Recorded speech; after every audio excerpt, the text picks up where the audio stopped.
afternoon, everyone. This is Tony from our Homestead Skills. Hope everyone is doing well. Hope you've had a break in the weather there. We have here. I know it's been crazy, and I heard on the news that New York just got flooded. Subways are flooded, which, oh wow, I've never seen that before. We have had flooding here years back, and fortunately my home at that time was not really affected at all. So the outdoors was, but it really didn't reach the home. I remember my pond that I had my fish in got flooded, and I thought it was pretty humorous that maybe the fish could go out beyond the pond since it was above it.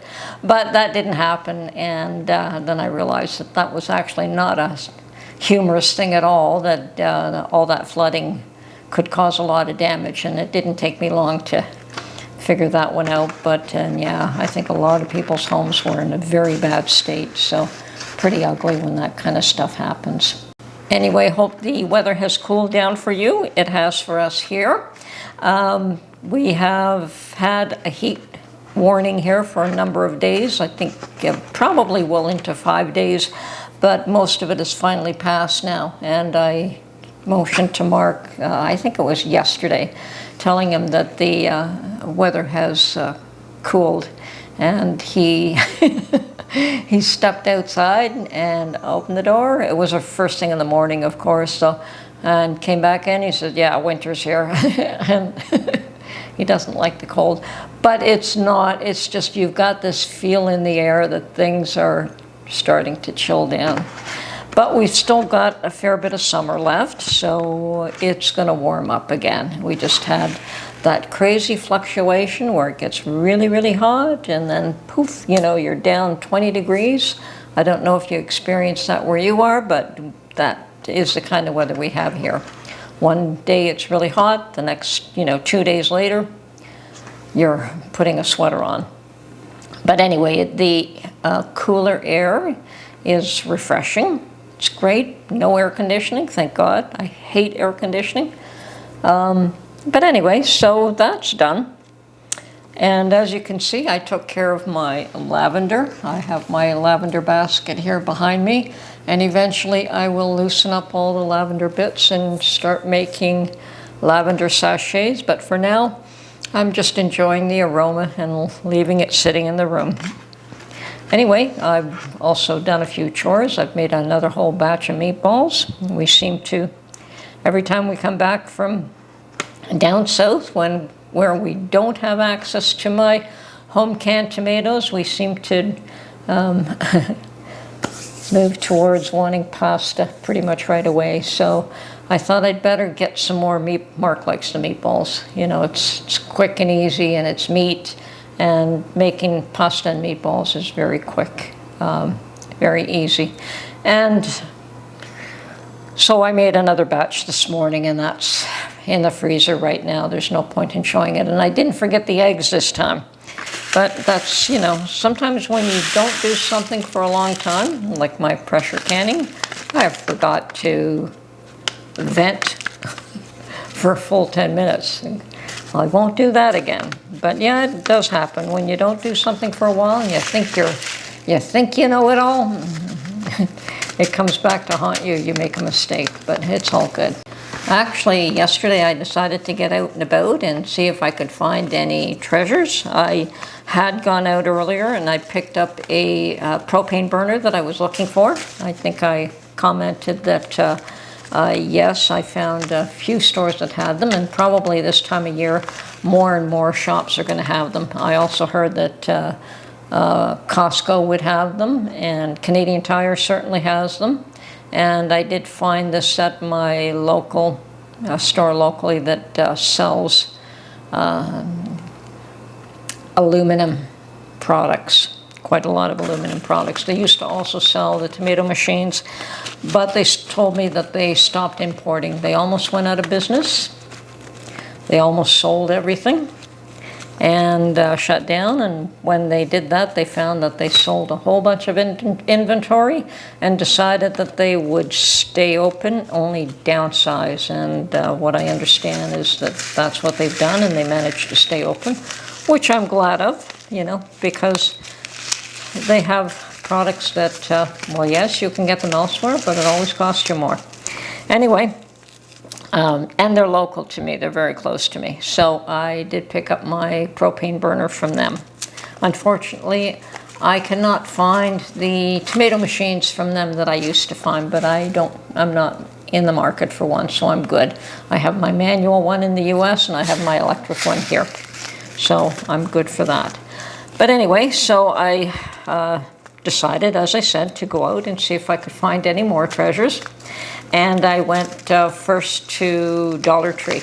Now, having been down south for a little while and having a very local Dollar Tree and Dollar General, they're probably the closest shops to our home.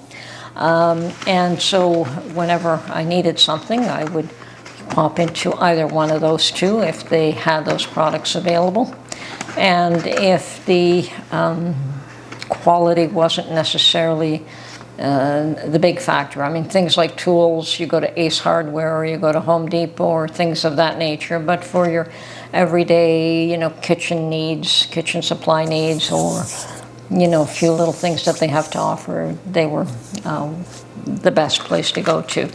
Now, the Dollar Tree down south and even Dollar General remind me of what our variety stores used to be like here in Canada. And we still have variety stores here.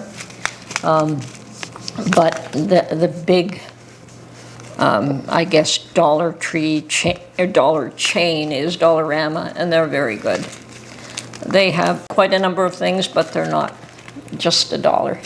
I think a lot of things are even as high as $5. So there is a difference, but because of that, they have a much more variety. So if you're trying to limit what you market to people at $1, you're going to be limited to what you can offer. And in Canada, Dollar Tree right now, at least where I am, they're $1.75. They're no longer $1.25 or $1.50 or whatever it was the last time. Today, everything is $1.75. So that's a bit of a upmarket. I think that ends up being a little bit more costly even with the dollar exchange to the US pricing. But such is life. That's the way it works sometimes. Anyway, there is a big difference. As I said, the Dollar Tree in the US still has a lot more variety. And even with the price being low, I mean, Dollar General also has the higher prices and sell greater variety, but I think Dollar Tree still does okay there. They still sell enough products to make it worth their while to keep their prices low. So, yeah, the big difference, I think one of the big difference here in Canada that I don't think I saw down south was that they specialize in party supplies up here. They have a helium tank in the corner and they have all these balloons. So, yeah, a big market in those balloons, specialized balloons and party supplies. And then there is a whole counter with cups and glasses and dishes and napkins and all sorts of things in every different color imaginable, almost, in party supplies. So if you want anything for a party, that is the go-to place here. Other than that, there's your standard kitchen needs, plastics, cleaning supplies, dishes, what else? Mostly things of that nature. Not so much in food. There are some dry goods, but mostly cleaning supplies, dishes, and kitchen supplies from what I could see. Oh, and some gardening supplies and some decorative supplies. So I've taken a few pictures. I'll show you some of the standard stuff that we have here. So other than that, as I said, I did go out to see if I could find any treasures and stop by the local Sally Ann. And as most of the time, thrift stores don't have much to offer anymore. They, even from last year, don't seem to find very many things. I understand that there's a lot more people that frequent thrift stores, but the treasure seems to have disappeared. Like, it doesn't really matter how often you go, I have not found anything really special anymore. Whereas I used to be able to find a lot of little treasures. But I still was pleasantly surprised that I found something useful. Now, I did find some seed packets. And these are the ones that are coated. So, you know, they're easily handling, all natural seed coated. And the packets are normally about $3.29 a piece. And they were 2 for $1, so I bought 4. Unfortunately, I cannot bring seeds down south, though I have to plant them here, which is fine.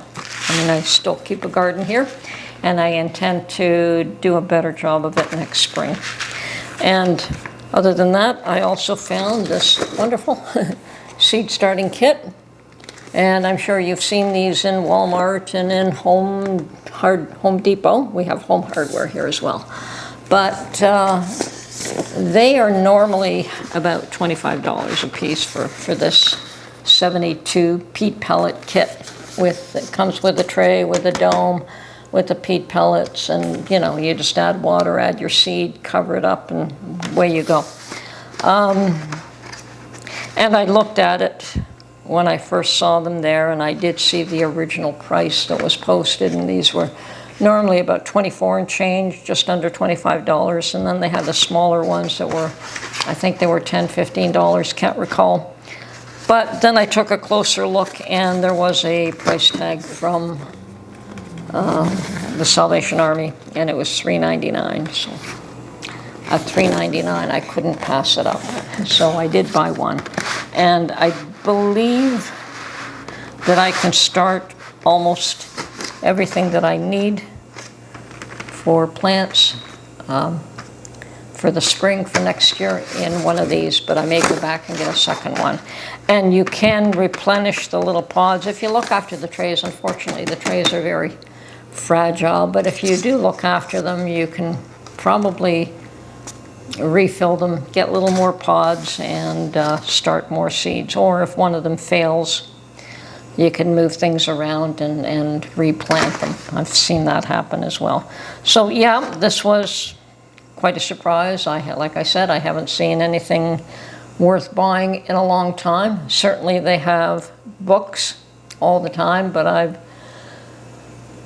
I've got all the books that I want right now. I don't want to be picking up too many more of those. And furniture is something that, you know, sometimes you find the odd nice piece of furniture, and that's something that, I mean, there was the other thrift store where I found lots of lovely pieces. I think somebody, anyway, but they went, a week later they were all gone.